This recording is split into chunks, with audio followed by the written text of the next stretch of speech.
Y'all just remind me to turn this on and off from time to time because I will forget. But patient assessment. Out of all the skills you're going to learn as an EMT, patient assessment will probably be one of the most important ones because it's going to be a skill that you're going to use on every call you go out on.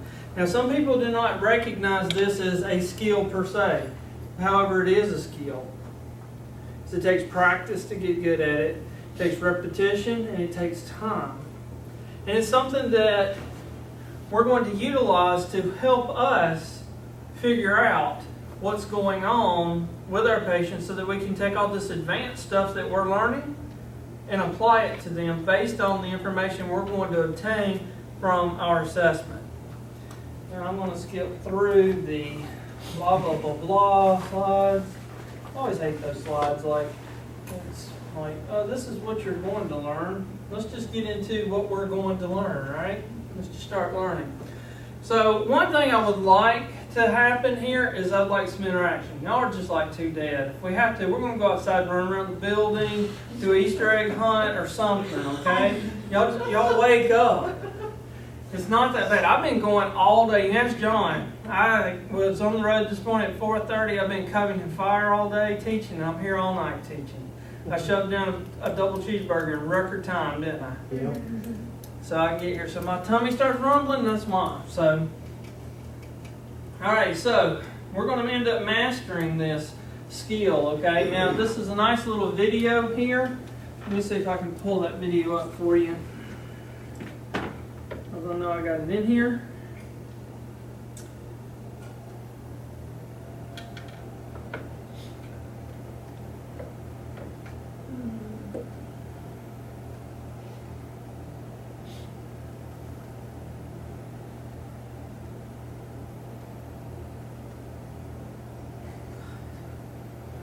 You make me drill down a little bit.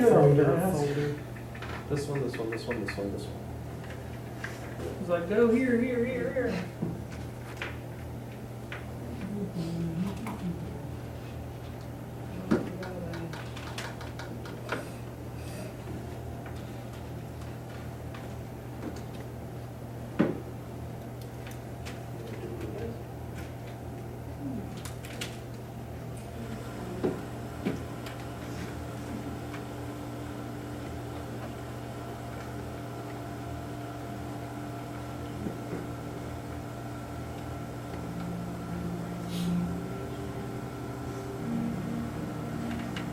The first step in basic life support is patient assessment. This process helps the rescuer make appropriate decisions about patient care.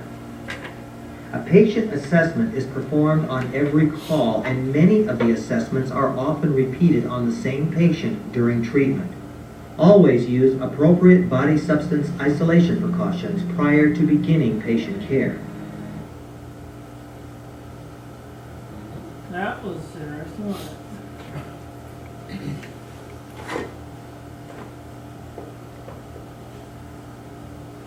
Alright, so in our patient assessment there's going to be 5 main parts. We've got the scene size up, the primary assessment, the history taking, secondary assessment, and reassessment phase. The scene size up is going to be the first phase of any call. And your scene size up begins, and you'll probably read in your book, it'll tell you your scene size up begins when you get the call from dispatch. Well, I'm here to tell you that I believe the scene size up starts the day whenever you walk into work and you punch your clock. Because scene size up has to do also with scene safety. Not just scene safety, but crew safety. And whenever you arrive at work, you should arrive at work with a good head on your shoulders, ready to work, ready to be safe, with a being safe attitude. And it also means that when you arrive at work at the beginning of the day, you should check your truck off to make sure you have all the supplies you need to be able to deliver appropriate care, that you make sure your truck is in good working order. Because if you can't get to the call, well then what good are you, right?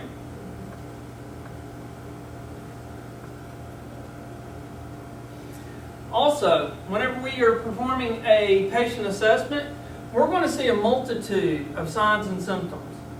Rarely is there going to be one thing that's going to stand out that's going to tell us, hey, this patient has blank.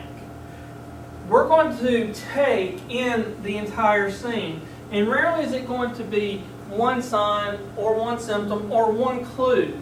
We're going to have to look at what does the scene look like when we get there. What is the environment that the patient is in? What is the patient feeling? What is the patient telling us? What do I see? We're going to use all of that information. Now, a symptom.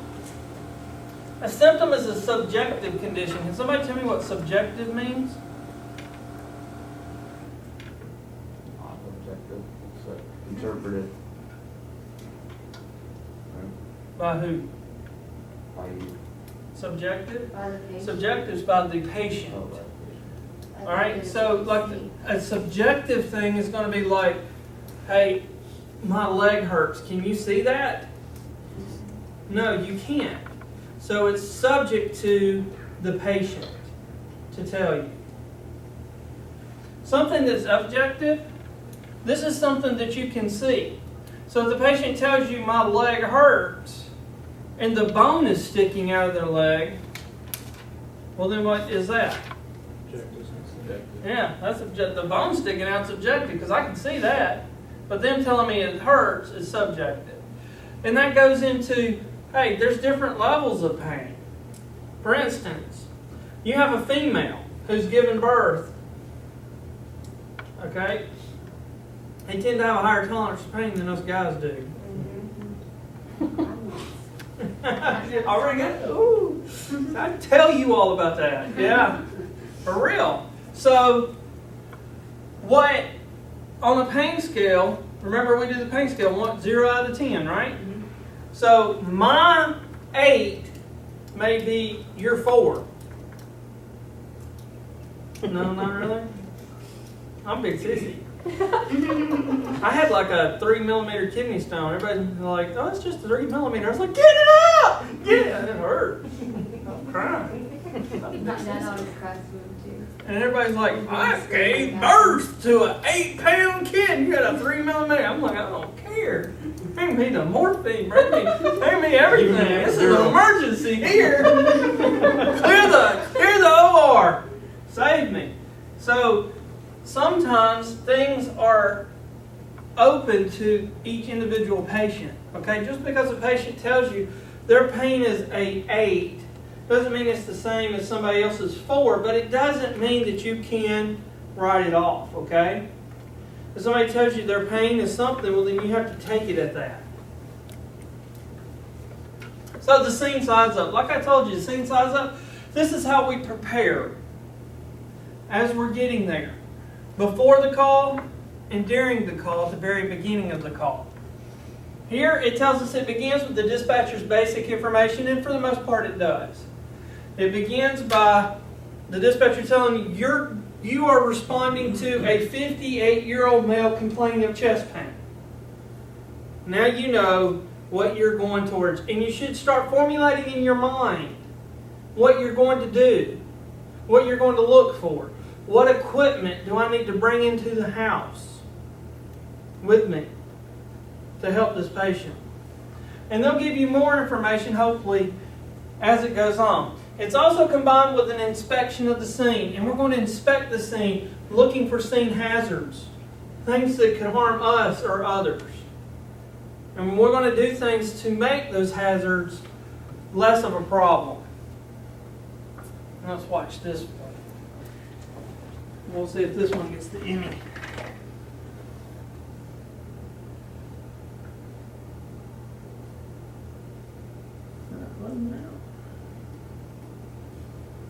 No, don't tell me to go all the way through it again.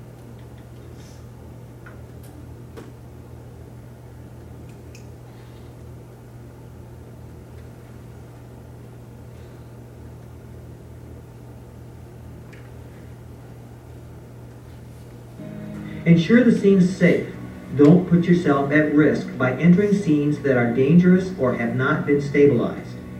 Assess the patient's mechanism of injury or the nature of the illness.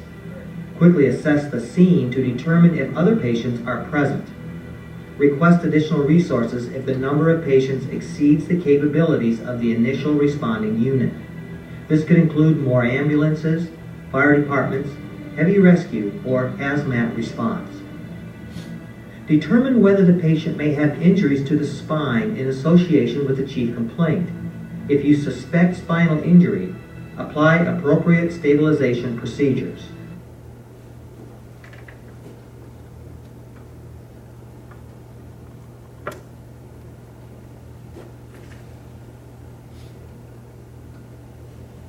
Alright, so the thing is about what we're getting into.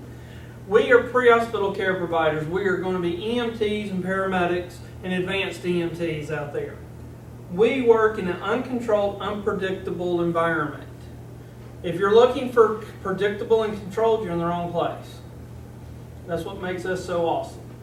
Because we start IVs going 80 miles an hour down the road backwards. Down Boulevard, right? Boulevard's fun. Anybody been down Boulevard in Atlanta?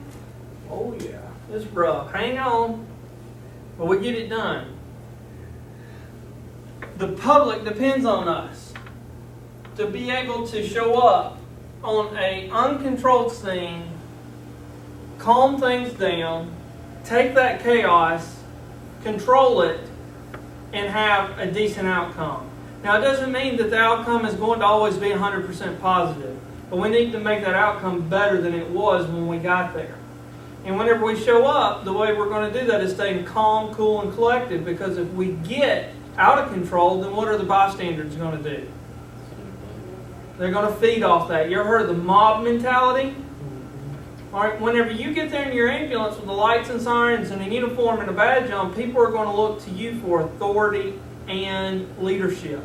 And that's what you're there to provide.